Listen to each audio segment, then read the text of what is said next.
Hi, I'm David. Let's look at this problem. We're given the indefinite integral of 1 over the square root of x times 1 minus 2 the square root of x with respect to x. Okay, when we're trying to solve this indefinite integral, there are a couple of things that should come into our mind. We should first think, should I simplify this algebraically? And we could take the square root of x inside the parentheses.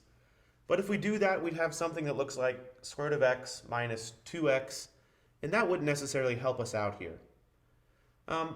Another thing we should think about is, do I have a formula that helps me deal with something that looks like this?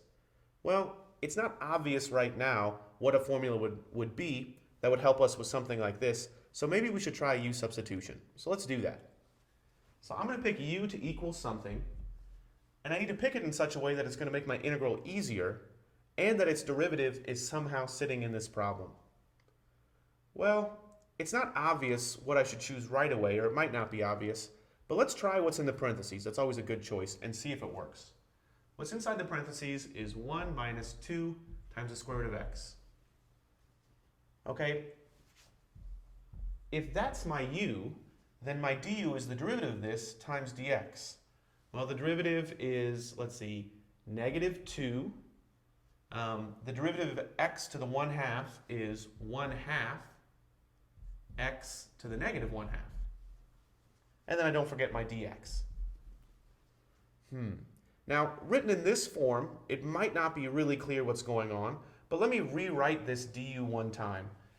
This du could also be rewritten as negative 1 over the square root of x dx. Well, now I have a square root of x in the denominator, and that's exactly what I have right here. So let's see what happens when I rewrite this integral. I could rewrite this integral as 1 over 1 minus 2 times the square root of x times 1 over the square root of x dx. Now this looks exactly like my du, except I'm maybe missing a negative 1 right there. I'm missing this negative sign. So how do I get a constant in there? I could multiply by negative 1 and then multiply negative 1. There's nothing wrong with doing that. I'm really just multiplying by 1 right here, and that doesn't change the integrand. And then what do I have when I do my u substitution? Well, this equals the integral of 1 over u. This whole thing is my du. And then the only thing I need to deal with is that other negative 1, and I'll deal with that by just putting a negative out front in front of the integral sign. Now this is a formula that I have memorized. I know that the integral of 1 over u with respect to u is natural log of the absolute value of u plus c.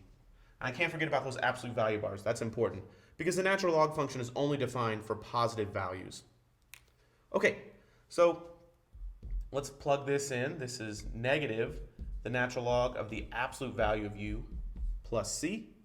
And my final answer is negative natural log of the absolute value of whatever u was, and u is 1 minus 2 times the square root of x, and then I include my plus c. And that's my final answer here.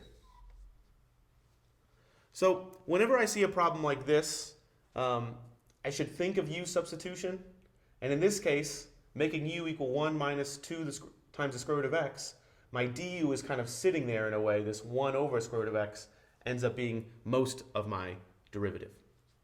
Thanks for watching.